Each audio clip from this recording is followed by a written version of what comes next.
teman sekolah, warga sekolah. Tidak hanya datang pada saat diminta untuk bisa, tapi juga datang di hari-hari biasa untuk menyapa Anda, menyapa anak-anak. Di Semarang itu sudah banyak paroki-paroki yang romonya datang hanya menyalami, ya, berkunjung di ruang guru, menyapa, ngobrol sebentar, lalu kemudian datang ke beberapa kelas untuk menyapa paroki datang. Jadi tidak datang hanya karena diundang untuk bisa. Nah, harapannya nanti di para kepala sekolah, para staf, coba bicarakan dengan kepala-kepala paroki atau paroki untuk promo, silakan datang kapanpun kalau ada kosong ke sekolahmu di kami. Tidak harus dengan bisa atau dengan acara yang lain. Dan kita sebagai komunitas sekolah Katolik harus menjadikan sekolah kita ya Katolik sungguh. Tidak berarti bahwa murid kita, guru karyawan kita itu harus Katolik semua dan anak-anak kita harus dibaptis. Nah, suasananya, kulturnya adalah kultur Katolik. Maka nilai-nilai Injili menjadi norma-norma pendidikan, kasih, persaudaraan, pengampunan, kelembutan, itu harus menjadi motivasi kita dalam mendidik anak-anak kita, dalam membangun persaudaraan di dunia kita. Dan itu menjadi motivasi batin. Kalau menjadi motivasi batin, maka guru, karyawan itu tidak sekedar melaksanakan profesi, tetapi melaksanakan panggilan dari Tuhan sendiri. Tuhan mengambil saya menjadi guru Pak Gembur yang ditempatkan di Akhirus, yang ditempatkan di Tanjung, yang ditempatkan di Bupati, yang ditempatkan di SD, Yusuf dan seterusnya. Menjadi karyawan di sana. Panggilan itu menaikkan derajat level profesi menjadi panggilan Tuhan, level rohani, level spiritualitas, dan itu menjadi motivasi batin. Tidak usah takut kalau Anda berani meningkatkan kualitas atau level profesi ke panggilan, karena panggilan itu berarti ikut serta ambil bagian dalam karya Tuhan. Dan kalau kita ikut ambil bagian dalam karya Tuhan dengan tulus, Tuhan akan banyak memberikan rezeki rohani dan kesehatan Anda kepada kita. Semakin Anda tidak tulus, Anda walaupun bekerja keras ya ekonominya begitu aja, karena tidak ada ketulusan. Padahal kita ini kan ambil bagian dalam karya Tuhan. Kalau kita tulus, kita ikhlas, maka Tuhan itu tahu bagaimana caranya mensejahterakan kita. Bukan kita sendiri yang harus banting tulang terus selalu kerja keras untuk membangun kesejahteraan kita. Tuhan yang akan membantu. Asal saya menaikkan derajat profesi kita dengan derajat panggilan dan keputusan Tuhan. Saya yakin. Dulu Pak Guru karyawan dulu gajinya nggak seberapa. Saya tahu, sadar, kami para guru sadar, nggak seberapa. Tapi banyak yang belajar. Banyak guru yang anak-anaknya itu yang belajar jadi dokter, sarjana, jadi bos kelapa sawit, jadi bos ini itu dan seterusnya itu. Padahal kalau dipikir dari gajinya nggak ada, ya nggak? Tapi nyatanya bisa. Karena apa? Karena ketulusan. Tuhan yang mencarikan rezeki untuk anak.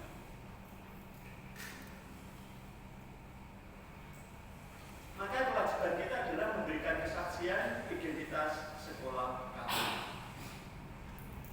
Memberikan kesaksian. Tidak hanya soal mengajar, not only transfer of knowledge, but also transfer of values. Apakah ketika saya mengajar, saya membagikan juga nilai-nilai yang saya perjuangkan, nilai-nilai yang saya hayati? Apakah saya pernah juga sharing iman kepada anak-anakku? Dulu ketika studi, Mama, ya, ada perjuangan untuk mencari biaya, untuk belajar sukses dan seterusnya. Supaya mereka juga ikut. Karena banyak juga, karena menyerahkan diri pada Tuhan, dan akhirnya bisa selesai dengan baik. Ini foto ini sederhana, entah itu karena konten atau tidak, tapi bagi saya itu mengesankan.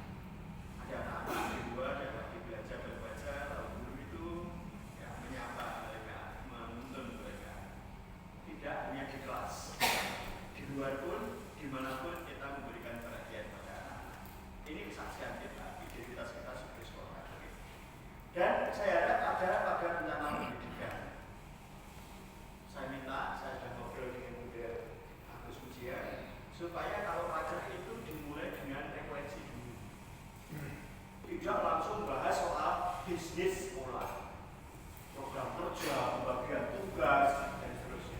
Refleksi dulu setengah hari minimal.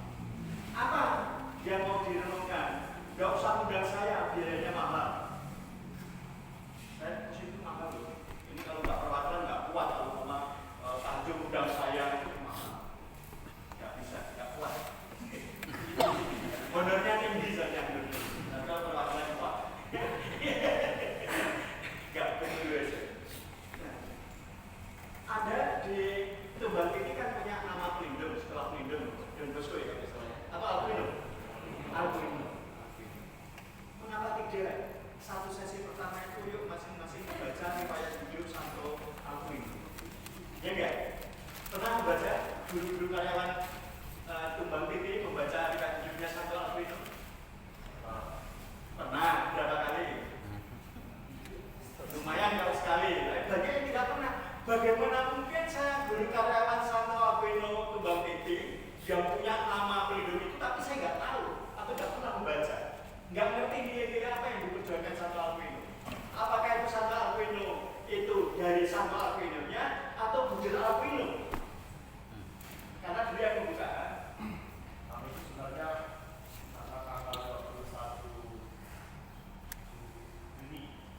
Jadi kami itu ngatur ke Santo Alpino de Jok. Masalah khusus Mas dan rektor dari guru besar di Jok.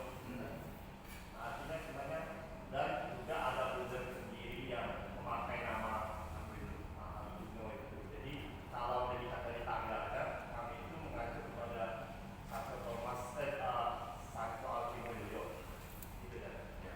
Oke, jadi ya itu bagus ya. Coba riwayat hidupnya Santo Alpino de Jok itu diprintkan pada guru-guru baru atau dipakai untuk refleksi. Atau riwayat hidupnya Bujur Alpino yang membuka sekolah itu.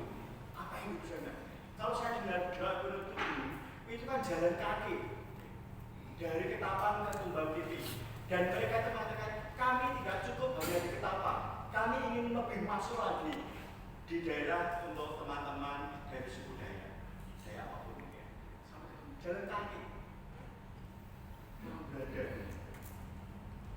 yang berbeda bangsa dengan kita, tapi karena cintanya pada masyarakat Indonesia sampai ke sana. Ini coba itu dipakai untuk refleksi. Lalu yang kedua, nilai-nilai apa yang ada di tempat Anda yang Anda perjuangkan? Mungkin Anda bisa mengambil sejarah sekolah itu. Anda bisa mengambil sambutan dari kepala-kepala sekolah sebelumnya yang mungkin punya pesan-pesan yang bagus, yang memelihara visi dan misi sekolah. Itu aja, itu dari jam 8 sampai jam 12 sudah cukup. Membaca bareng dengan tenang, dikasih pertanyaan-pertanyaan reflektif, lalu kemudian saling sharing dan seterusnya. Begitu juga yang di Santo Yosef, yang di Albertus, yang di Tanjung Dawe Santo dan Bosco. Sehingga lalu ini loh kena betul bahwa visi-visi Katolik sebagai sekolah Katolik itu secara spesifik muncul dalam nama-nama pelindung, muncul dalam sejarah sekolah dan seterusnya, sehingga siapapun yang masuk di sana kena nilainya sama. Lalu baru nanti bahas mengenai program pelajaran, mengenai tugas kerja dan seterusnya. Dan ini semua harus dihayati dan dilaksanakan oleh semua warga unit sekolah. Jadi sekali lagi, sekolah bukan sekedar institusi atau organisasi, tetapi suatu komunitas. Bangunan komunitas yang penuh persaudaraan, yang solid, yang ada bila rasanya, yang ada buah sukacita. Dan ingat bahwa sebagai suatu komunitas pendidikan, Anda itu tugasnya, kewajibannya adalah membentuk manusia muda dan membudayakan mereka dengan kedisiplinan, dengan sopan santun, dengan pendidikan iman dan seterusnya. Jangan sampai anak yang meninggal di NTT 10 tahun tidak bisa membeli buku dan pena bunuh diri. Jangan sampai. Kepekaan sosial bagi anak kita. Saya kira di tempat Anda juga sudah ada yang namanya solidaritas kelas atau asom atau apa itu. Jangan cuma disetorkan ke yayasan. Sebagian ada yang dipakai untuk kelas. Sehingga kalau ada kelas teman yang tidak mampu, tidak bisa jajan atau tidak bisa beli itu lalu bisa dibantu. Jangan sampai ada anak kita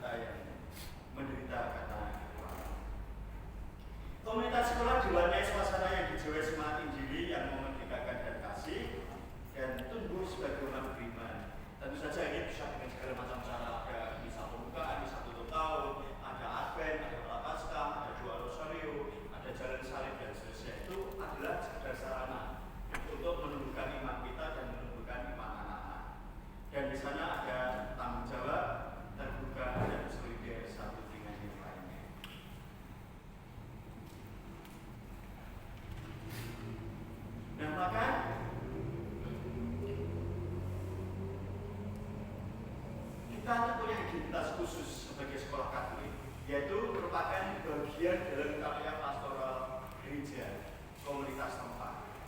Lalu sekolah untuk semua, kita tidak boleh menolak hanya karena kemiskinan, hanya karena berbeda agama, hanya karena berbeda suku, dan lebih-lebih untuk yang paling lemah. Jangan sampai anak kita tolak karena tidak mampu membayar. Kalau perlu kita carikan beasiswa. Ada banyak orang baik, hanya bagaimana kita mencari orang-orang baik. Karena banyak orang baik juga yang tidak menemukan salurannya. Nah, kita kalau sudah dari salurannya saja itu sudah hebat. Orang baik di Jakarta, di Semarang itu banyak yang membantu. Hanya bagaimana kita menjadi saluran. Karena mereka juga banyak yang bertanya. Saya kalau mau bantu lewat siapa ya? Lewat lembaga apa dan seterusnya. Yang penting kita bertanggung jawab terhadap sumbangan, laporan, umpama mendapatkan bantuan. Ketika Anda memberikan uangnya, yang anaknya difoto, dan dipakai untuk membeli buku yang bukunya difoto diberikan anak, lalu dilaporkan kepada yang nyumbang supaya dia percaya. Ini kan yang seringkali terjadi, kita banyak dapat sumbangan tapi tidak pernah melaporkan, tidak pernah memberikan pelaksanaannya itu kepada orang-orang yang nyumbang. Lalu orang yang nyumbang itu tidak percaya lagi. Ini kasus ini terjadi di kami juga. Wah, beberapa sumbangan banyak tapi nggak pernah ada feedback, laporan. Kalau orangnya nggak percaya, ini benar-benar sampai pada yang dibantu atau tidak, atau berhenti pada yang memulai bantuan. Kan bisa kali terjadi seperti itu. Kalau saya, ya apa yang saya peroleh di foto disampaikan, terima kasih ya Bu, terima kasih apa, uang 2 juta kembali sudah saya berikan ke keluarga ini, saya foto dan dipakai untuk membeli entah itu kompor atau apa dan orangnya akan senang. Besok kalau kita minta lagi itu akan disampaikan. Kemarin waktu 8 Desember saya banyak ngirim surat minta bantuan untuk Door Prize guru karyawan, sehingga lalu ada sepeda yang harganya 2,5 juta, 3 juta. Tapi lalu semua saya foto, ini sudah diberikan, lalu saya kirimkan untuk orang-orang yang mau bayar. Mereka pernah bertanya, udah tahun depan kami yang berbagi, bahkan sudah pada sebelum masih 1 tahun yang lain. Oke, tadi maka coba terutama yang paling lemah untuk orang lain kita. Kepedulian yang mendalam terhadap pendidikan anak-anak dan kaum muda yang terlantar dan kekurangan dari segala bentuk pendidikan. Tidak hanya soal miskin harta benda, tapi miskin budaya, miskin etika, miskin cinta kasih, miskin moral dan sekitar. Nah, ini kritikan tegas dari Paus ke-6 kepada kita. Manusia modern lebih suka mendengarkan kesaksian pada saksi daripada kepada guru. Dan jika mendengarkan guru, karena mereka memberikan kesaksian dan adalah saksi-saksi. Jadi orang-orang modern generasi Z, generasi alpha itu nggak mau mendengarkan kita. Mereka lebih mendengarkan teladan. Melihat teladan. Apa yang kita buat itu yang kita tiru, bukan apa yang kita katakan kepada mereka. Kalau kita jadi saksi-saksi iman, saksi-saksi orang baik di hadapan mereka, pasti mereka akan mendengarkan kita.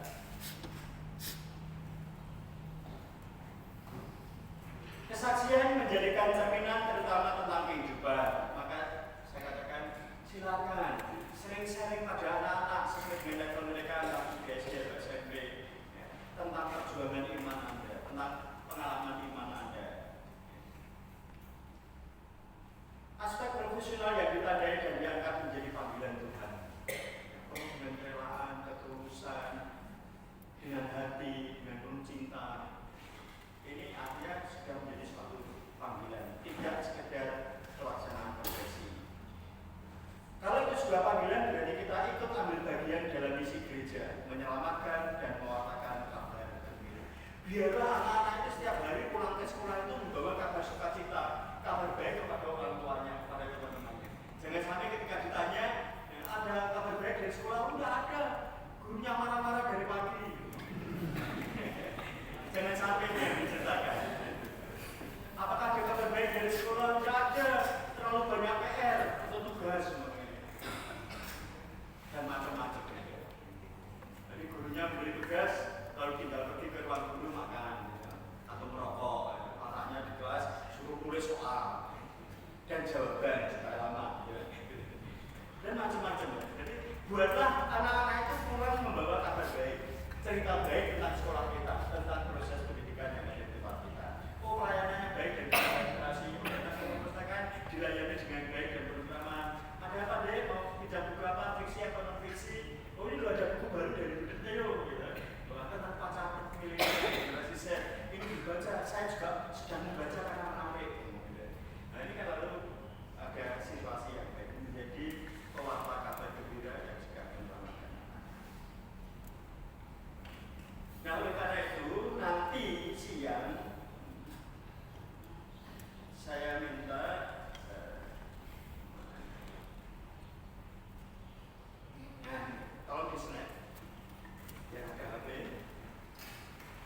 artifisial, jamnya terserah. Nah, kita punya waktu dari jam setengah 1, jam setengah 2 lah kita makan itu sampai jam 4, nah, free.